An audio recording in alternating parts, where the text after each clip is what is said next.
빌립보 지역에 전도를 위해서 들어갔던 이 바울 일행은 루디아라는 여인을 만나서 그 집에서 실질적인 빌립보 교회를 개척을 했습니다. 그때만 해도 유대인들이라고는 얼마 살지 않고 있었던 빌립보 지역의 전도가 순조로운 듯이 그렇게 생각이 되었습니다. 그러나 귀신 들린 여종을 만나면서 이 상황은 급변하게 됩니다. 그 여인을 붙들고 있었던 악한 영을 쫓아냈고 그 주인들의 착취와 불법적인 카르텔도 다 공개가 되었습니다. 그러자 그 주인들로 대표되는 로마 정부의 권속들은 바울을 불법으로 체포를 했고 또 연행을 했고 정당한 이유도 없이 중범죄자가 들어가는 깊은 감옥 속에 가두어 버렸습니다. 바울 일행이 애초에 빌립보 지역에 들어가서 루디아 집에 머물곤 했을 때만 해도 이들은 아무런 관심이 없었습니다. 그러나 그들의 삶과 직결된 문제가 건드려지게 되니까 그들은 발끈했고 동원할 수 있는 모든 방법을 동원해서 바울 일행을 핍박합니다. 마찬가지로 우리들이 이 세상을 살면서 이 세상의 논리와 이 세상의 가치 기준에 맞게 그냥 그렇게 저렇게 살아갈 때는 핍박이라는 것은 우리 앞에 있지 않습니다. 언제나 평탄하고 순조롭고 합리적입니다. 그러나 정확한 복음의 의미를 되새기면서 살아가는 한 순간순간마다 삶의 방향을 결정하는 모든 순간들마다 성경적 세계관에 입각해서 나아갈 때 이 세상은 결코 우리들을 가만히 놔두지 않는다라는 것을 기억하시길 바랍니다. 성도의 삶이 고달프고 언제나 손해보는 삶을 산다고 여겨질 때, 남들과 다르게 바보스럽게 살아간다라고 여겨질 때 여러분은 바로 하나님의 마음에 합당한 길을 걷고 있는 줄로 믿으시길 바랍니다. 바울과 실라가 옥에 갇혀서 어떤 생각을 했겠습니까? 별다른 죄목도 없이 억울하게 끌려 들어가서 착고에 매여서 몸도 마음도 매우 피곤하고 지친 상태일 것입니다. 그런데 그러한 속에서 바울과 실라는 기도했고 찬송했다라고 합니다. 과연 이 사람들이 얼마나 믿음이 그렇게 훌륭하기에 그럴 수가 있을까라는 생각도 들지만 우리들이 성경을 읽으면서 사람이 극한 상황을 극복한 무용담이나 간증이나 어떤 업적이나 행적에 초점을 맞추는 것은 바람직한 성경 해석의 관점과 방법이 아닙니다. 어떻게 이들이 극한 상황 속에서도 어찌 보면 여유 있어 보이는 모습을 보일 수 있었을까라는 것을 우리가 깊이 파고 들어가다 보면 결국은 이들을 이끌고 인도하고 계신 하나님의 손길을 만나게 되는 겁니다. 그리고 빌립보 교회를 향한 하나님의 일하시는 모습을 발견을 하게 되고 그것은 곧 이미 하나님께서 당신의 백성들에게 예언하신 말씀의 성취로서 이루어진다라는 것을 우리가 놓쳐서는 안 됩니다. 제가 오늘도 어김없이 여러분에게 퀴즈를 하나 드리도록 하겠습니다. 자, 잘 들어보세요, 여러분. 사람이 어떤 때에 기도를 합니까? 고통과 환난 속에 있을 때 기도하게 되죠, 대부분. 누구나 자신의 모든 요구와 필요가 충족되었다라고 느껴질 때는 기도에 무릎을 꿇기가 쉽지 않은 것이 이 솔직한 사실입니다.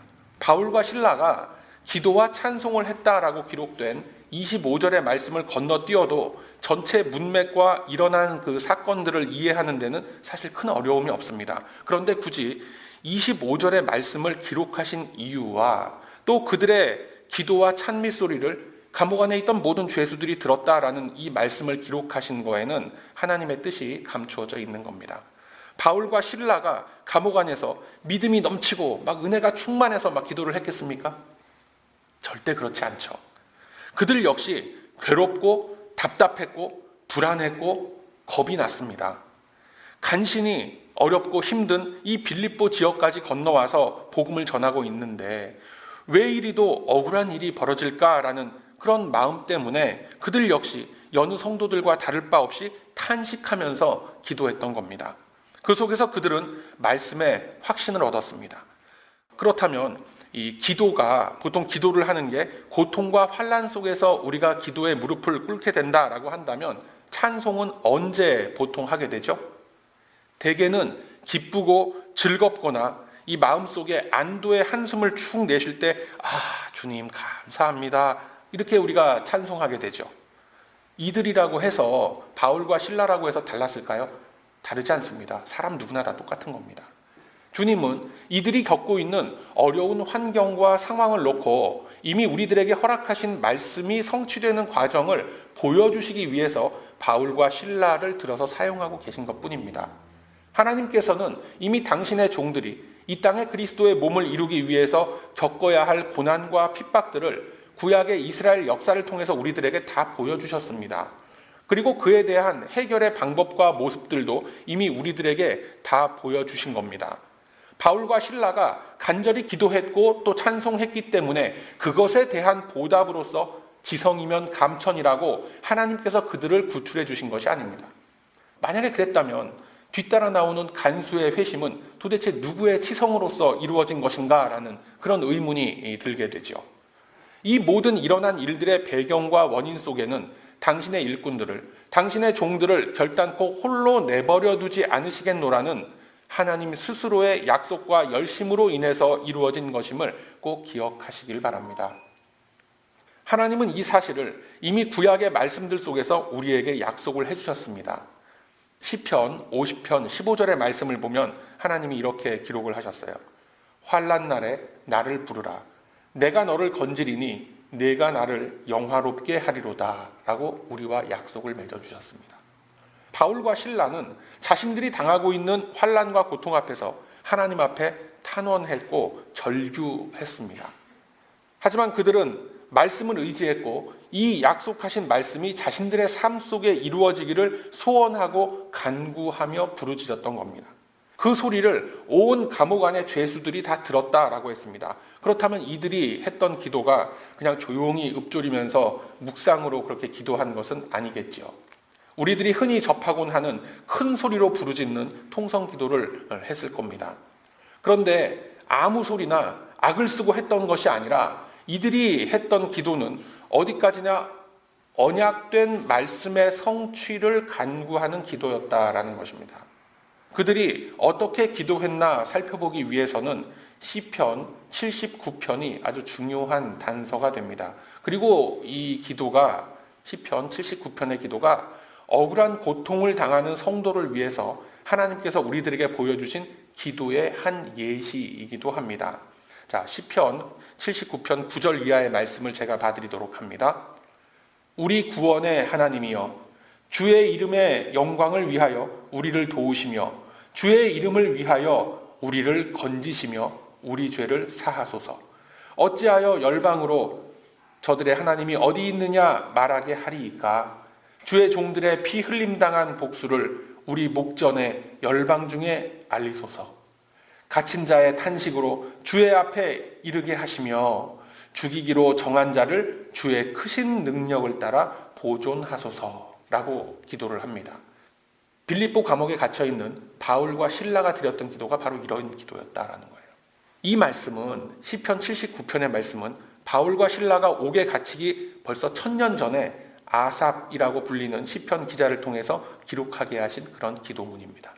바울과 실라는 이 말씀에 의지를 해서 기도를 했고 당신의 종들이 말씀에 따라서 기도하는 모습이 나타나니까 하나님께서 직접 전능의 손을 펼치시는 장면이 펼쳐지게 됩니다. 자, 25절의 말씀을 쭉 보면은 그렇게 기도를 드렸습니다. 하나님께서 원하시는, 하나님께서 우리에게 주신 그 말씀에 의거해서 기도하는 그런 모습이 보여지게 됩니다. 자, 그러면 26절의 말씀과 같이 이제 옥문이 열리고 메인 것이 풀어지고 착고가 다 풀어지게 그렇게 됩니까? 아직은 그 장면으로 가기 전에 우리가 거쳐야 할 한 과정이 더 남아 있습니다. 25절에서 한 가지 과정을 우리는 더 거쳐서 넘어가야 됩니다. 그게 뭐냐면 울부짖으면서 이렇게 시편 79편을 놓고 기도하던 그들의 입에서 드디어 찬미 소리가 울려 퍼졌다라는 점입니다. 이것이 그들을 올가매고 있던 쇠사슬이 풀어지고 착고가 풀어진 것보다 더 가치 있고 의미 있는 일인 것입니다. 이것은 더 이상 그들의 마음속에서 불안감과 두려움이 사라지고 있다라는 신호가 되는 겁니다. 우리들이 잠시 뒤에 또 찬송을 하겠지만 주의 보좌로 나아갈 때에 기뻐 찬미 소리 외치고 겁과 두려움 없어지리니 영원하신 발에 안기세라는 이 찬송의 가사가 이들의 삶 속에, 이 상황 속에서 그대로 이루어지고 있는 것입니다. 이들이 말씀에 의지해서 기도할 때 역시 하나님은 말씀으로써 위로를 해주시고 그들의 마음속에 확신을 주시는 것입니다. 자, 그러면 어떤 말씀으로써 확신을 주셨을까요? 그것 역시 그냥 내가 기도하니까 마음에 어떤 뭐가 와닿았다 이런 거는 아닙니다. 그런 응답 같은 건 없습니다, 여러분. 시편 91편 15절의 말씀에 보면 하나님께서 이들의 기도를 통해서 어떻게 응답하셨다라는 것이 기록이 되어져 있습니다. 시편 91편 15절 말씀 제가 봐드립니다. 저가 내게 간구하리니 내가 응답하리라. 간구했더니 응답하리라 라고 하나님이 말씀하시는 거예요. 저의 환난 속에 내가 저와 함께하여 저를 건지고 영화롭게 하리라 라고 하나님이 응답해 주신 것입니다.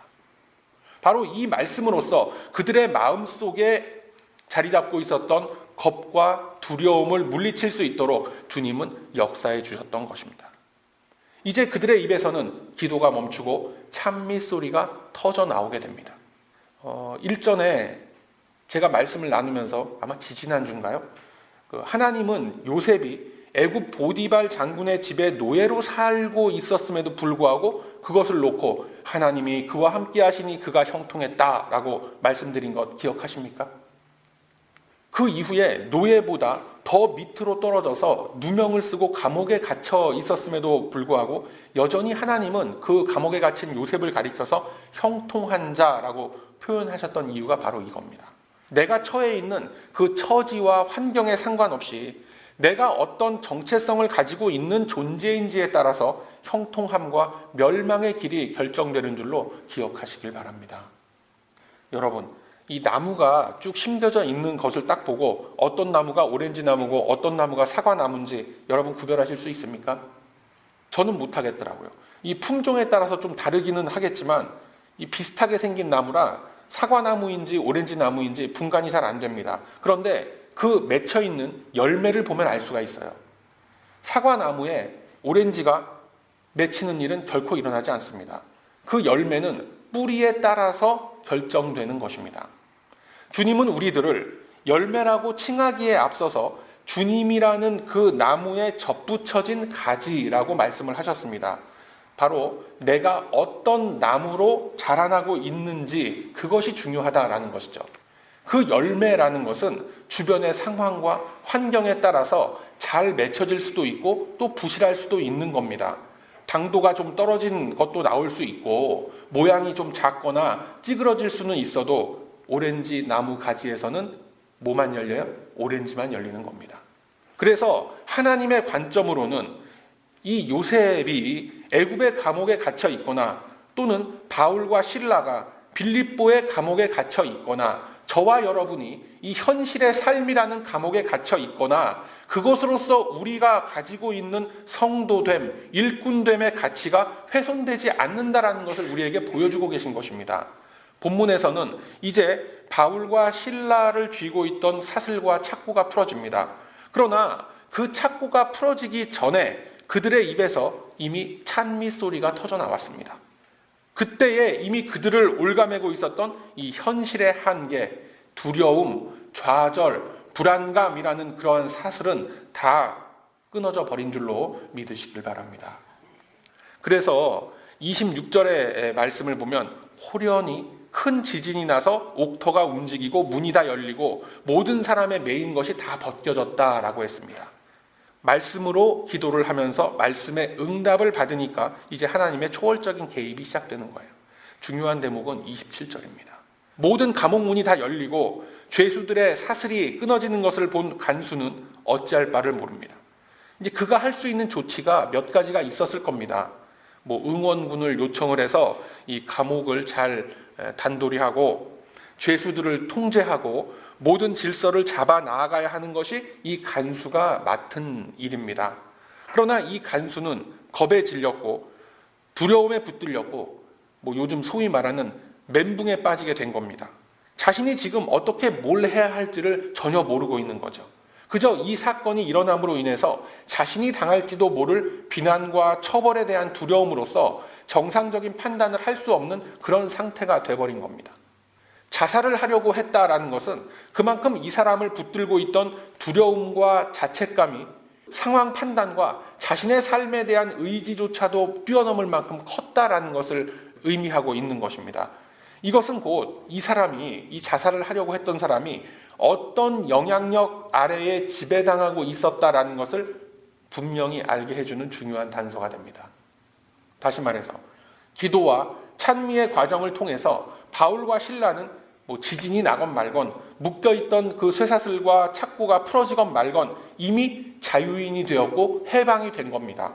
그런데 이 간수는 로마의 공무원이었고 당시 빌립보 사회에서 일정한 지위를 누리고 있던 사람이었습니다. 이 사람은 착고에 매이지도 않았고 쇠사슬에 묶여있지도 않았습니다. 자유인입니다. 그러나 사실은 바로 이 간수가 깊은 감옥에 갇혀있던 실질적인 마귀의 감옥에 갇혀있는 죄수가 되어 있다는 것을 우리에게 보여주고 있는 겁니다. 귀신 들린 여종이 바울이 선포한 예수 그리스도의 그 능력으로서 구원을 얻은 것과 같이 이제 이 간수에게도 하나님께서 베푸시는 구원의 손길이 찾아들게 되는 겁니다. 자, 본문 28절의 말씀을 보면 하나님은 바울을 들어서 이 간수가 가지고 있던 두려움과 자책감을 해결해주는 그런 장면이 등장을 합니다. 내 몸을 상하게 하지 말라, 우리가 다 여기 있노라 라고 외침으로 인해서 더 이상 간수가 자신의 업무로 인해서 책망을 당하지 않도록 안심을 시켜주는 겁니다. 즉 바울의 이 외침으로 인해서 죽음 직전까지 갔던 간수가 죽지 않고 이 세상에서의 그 삶을 이어갈 수 있도록 다시 살려낸 것이죠. 자살, 곧 육신의 죽음으로부터 구원을 얻은 겁니다. 간수를 둘러싸고 있었던 상황과 그를 둘러싸고 있었던 그 어려운 환경으로부터 구원을 얻은 것. 이제 새로운 삶을 부여받게 된 이 간수는 영의 눈을 뜨게 됩니다. 자신을 짓누르고 있었던 악한 세력으로부터 벗어나게 되니까 바울과 실라 앞에 뛰어가서 스스로 납작 엎드리게 되는 겁니다. 조금 전과는 상황이 완전히 달라진 것이죠. 29절의 말씀은 우리들에게 많은 것을 보여주고 있습니다. 그 간수가 등불을 찾았다라고 했고 두려워 떨었다라고 했습니다. 이제 그 간수가 어둠의 세력으로부터 벗어나서 빛을 찾아가고 있으며 하나님을 두려워하는 자리에 오르게 되었음을 암시하고 있는 그러한 대목인 것입니다. 자, 하나님은 이 장면을 통해서 이 간수가 구원을 받았으며 이것은 전적인 하나님의 역사하심을 보여주고 계시다라는 것을 우리에게 알리고 계신 거예요. 본문 30절 말씀 보면 바울 일행을 데리고 밖으로 나가서 구원의 길이 어떤 것이냐라고 묻습니다. 구원의 방법과 길을 묻는다라는 것은 이미 영적인 자각이 그의 내면에서 일어났기 때문에 나타나는 그런 현상입니다. 영적인 감각이 살아나지 않으면 결코 영혼의 구원에 대해서 관심조차 가질 수가 없습니다. 이 죽은 나무에서 더 이상 열매가 맺히지 않듯이 건강한 뿌리에 접붙여져서 그 뿌리로부터 양분을 받아야 새로운 기운이 돌게 되고 가지가 뻗어가고 잎이 맺히게 되고 꽃이 피게 되는 그런 법입니다. 우리 영혼도 하나도 다를 바가 없습니다. 이미 구원을 받아서 영혼의 문제, 내 삶의 문제에 대해서 새로운 관점으로 바라보게 되면 자연스럽게 하나님의 말씀과 은혜 주심에 대해서 관심을 갖게 되고 그 은혜를 사모하는 마음을 갖게 되는 겁니다. 예배에 참석하게 되고 믿음의 성장을 위해서 각자가 처한 그 처지와 상황 속에서 뭔가 영적인 행위를 하기 위해서 애쓰게 되는 것입니다. 여러분들이 미처 잘 느끼시지 못하겠지만 이 예배에 참여하고 기도를 하고 말씀을 듣고 또 성경을 연구하는 그러한 과정 속에 다 들어와 있다라는 것은 믿지 않는 세상 사람들이 우리를 봤을 때 너무나 신비하고 신령한 일인 것입니다. 그런데 별로 거기에 대해서 이렇게 감각이 없고 실감이 안 나시죠? 왜 그런지 아세요? 저와 여러분이 이미 신령한 영역에 들어온 신령한 존재들이기 때문에 그런 겁니다. 하나님은 이미 우리들을 불러주시면서 그리스도의 몸을 이루는 지체로서 인정을 해주셨고 우리들을, 저와 여러분을 하나님의 자녀됨을 넘어서 하나님의 친구, 하나님의 동역자의 자리에까지 올려주셨다라는 것을 꼭 기억하시길 바랍니다. 여러분, 오늘 이 본문에 등장하는 간수와 이 바울은 사실상 서로가 뒤바뀐 모습으로서 나타나고 있다는 것을 알 수가 있는 겁니다. 착고에 매이고 사슬에 묶인 바울이 실제로는 그 바울이 자유인이었고 능력을 가진 존재로 표현되고 있고 그 감옥을 관리하고 운영하는 권한을 갖고 있었던 로마 제국의 권력자 그 간수는 오히려 죄와 사망의 사슬에 묶여서 깊고 어두운 감옥에 갇혀있던 존재였음이 백일하에 드러나게 되는 겁니다. 하나님은 이렇게 완전히 대비되는 상황을 통해서 우리들에게 구원의 실체에 대해서 말씀을 하고 계신 것입니다. 오늘 본문 속에서 결국은 누가 간수이고 누가 죄수입니까? 이처럼 구원이라고 하는 것은 180도 입장이 바뀌는 것을 의미하는 것입니다. 바울과 간수의 그 입장과 처지가 사실은 180도 바뀐 자리에 선 것과 같이 우리에게 주어진 구원이라는 것은 예전에 내가 살아왔던 자리에서부터 180도 다른 자리에 서는 것을 의미하는 것입니다. 전혀 다른 방향으로 가는 것입니다. 구원이라는 것은 세상의 가치 질서에 따라서 살던 사람이 이제는 하나님의 가치 질서, 성경적 세계관을 따르면서 살아가는 겁니다. 이것이 바로 구원이고 하나님께서 주시는 은혜의 선물이 되는 겁니다. 이제까지 우리가 사도행전 16장의 말씀을 쭉 보면서 드러났었던 구원받은 백성들은 다 누구였습니까? 연약했던 여인 루디아, 귀신 들린 여종이었습니다. 여러분, 이 시대도 그렇지만 여인 혼자, 여자 혼자 생계를 책임지면서 살아간다라는 것이 얼마나 힘들고 고달픈 일인지 여러분이 더 잘 알고 계실 것입니다. 하루하루의 삶이 고달프고 힘든 속에서 하나님을 경외하던 그 여인에게 주님은 바울을 만나게 하심으로써 이방 지역 빌립보에 교회를 세우는 주춧돌의 역할을 이 루디아에게 맡기셨습니다. 그래서 이 루디아의 집에서부터 시작된 이 빌립보 교회는 귀신 들린 여종이 구원을 얻고 또 합류하게 되었고 이제는 로마 정권의 관리였던 간수와 그의 일가까지도 참여하게 되었던 것입니다. 이처럼 사도행전 16장은 빌립보 교회의 설립 과정과 또 교회를 이루어갔던 인물들의 면면을 우리에게 보여주시면서 하나같이 당시 사회 속에서 하나님의 일꾼으로 부름을 받으리라고는 생각할 수가 없었던 사람들을 인도하여 내신 그 하나님의 손길을 우리에게 보여주고 계신 것입니다. 여러분, 이것이 하나님의 역사하심인 줄로 믿습니다. 빌립보 지역이 어떤 지역이었습니까? 유대인들이 별로 살고 있지 않았고 설령 살고 있었어도 그 유대인 회당을 세울 만큼의 응집력조차 갖추고 있지 않던 그런 지역이었습니다. 그곳에 하나님은 바울을 보내신 겁니다. 이 지역도 그런 거 아닙니까? 가든그로브, 웨스터민스터 이 지역에 한인들 별로 살지 않죠. 그렇지만 하나님께서는 저와 여러분을 이 베다니 공동체로 묶어주시고 이곳에서 귀한 공동체를 이루게 하신 겁니다. 전혀 하나님을 만날 만한 어떠한 카테고리도 갖지 못했던 그런 사람들, 그런 처지에 있는 사람들을 들어서 그들에게 구원을 선포해 주셨습니다. 그리고 그들을 올가매고 있었던 모든 어두움과 죄악의 사슬들을 끊어주셨고 그들로 한 공동체를 이루게 해주신 것입니다. 마치 저와 여러분 같은 겁니다.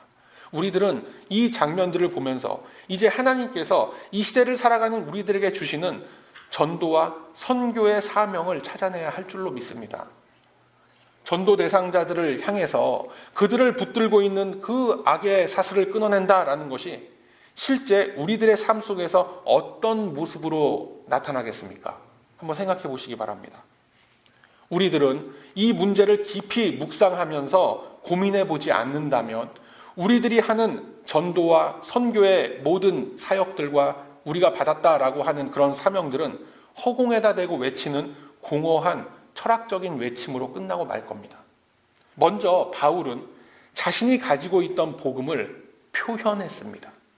제가 말씀드리는 표현했다라는 단어를 잘 생각해 보시기 바랍니다.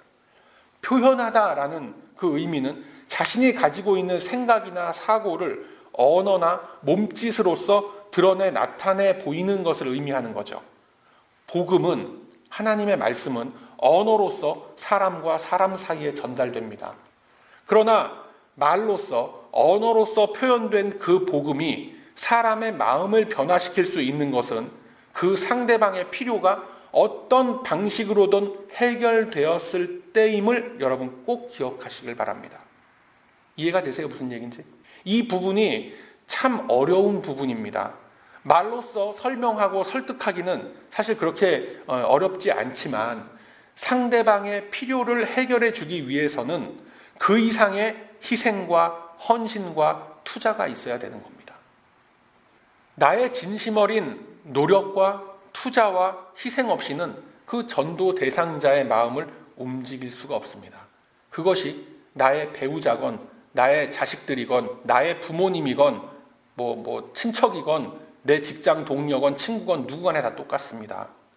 그저 광야에서 외치는 세례 요한처럼 외치는 사람은 너무나 많습니다. 소위 말하는 도덕적이고 윤리적이고 종교적인 잔소리는 누구나 다 할 수 있습니다. 그러나 그 상대방을 위해서 나의 시간과 나의 감정과 나의 물질을 희생하면서 섬기는 것은 결코 쉽지 않습니다. 우리가 교회 안에 모여서 말씀을 전하고 나누고 설명하고 듣고 배우는 것은 매우 자연스러운 일입니다. 그러나 교회 밖에 나가서 세상을 향해서 우리가 그렇게 하기에는 어려운 정도가 아니라 불가능한 일로 보이기까지 하는 거죠. 제가 아주 직설적이고 극단적인 그런 예를 하나 들어보자면은 어떤 지체가 한 주는 교회를 못 나왔습니다. 그래서 가서 왜 못 나왔냐고 물어보니까 교회까지 이 수마일이 되는데 걷기는 너무 이건 멀고 차를 타고 와야 되는데 차에 가스 넣을 돈이 없어갖고 못 왔다라는 거예요. 그럼 어떻게 해야 됩니까, 여러분? 그 지체 앞에 가서 성경 말씀을 다 펼쳐놓고 주의를 거룩하게 지키고 예배에 참여하는 것이 이 성도의 성도됨에 은혜 받은 자의 의무입니다 라고 아무리 매끄럽고 고급한 언어로 성경을 인용해가면서 1시간을 떠들어댄다고 해도 그 지체의 마음속에는 그저 지나가는 바람소리에 불과할 뿐입니다. 어떻게 해야 돼요, 여러분? 그냥 주머니에서 단돈 20불짜리라도 하나 꺼내 쥐어주면서 다음 주에 교회 나올 때 꼭 가스비에 보태 쓰시오라고 하고 격려하고 돌아서는 것이 그것이 복음의 표현인 겁니다. 어떤 사람은 이렇게 말합니다. 그 마음속에 은혜가 있으면 수십 리 길도 걸어올 수 있다라고 얘기하는 사람이 있어요. 저는 그런 사람 만나면 아주 멱살을 잡아서 내동댕이 치고 싶은 것이 솔직한 제 마음이에요. 사람마다 그릇이 다르고 은혜를 깨닫는 방법이 다 다른 겁니다. 예수님이 사람들을 대하셨던 방법을 한번 곰곰이 묵상해 보세요. 병자들을 고쳐주셨고 배고픔에 부르짖는 사람들에게 떡을 주셨습니다. 그리고 그들에게 말씀을 주셨고 구원을 선포하신 것입니다. 사랑하는 우리 배단위 가족 여러분, 제 아무리 강팍한 사람도 주님께서 어루만져 주시면 변화되게 돼 있습니다. 문제가 뭐냐면 내가 바로 주님의 어루만지심 같은 그 표현을 내가 그 상대방한테 하질 못한다라는 게 그게 문제인 거예요. 한 영혼에게 다가가서 그 영혼이 갖고 있는 고민과 갈등과 그가 지고 있는 아픔을 귀담아 들으려고 하질 않아요. 왜요? 내 자신을 투자하기 싫고 내 감정 소모해가면서 희생하기가 싫은 겁니다. 자식이 됐든 누가 됐든.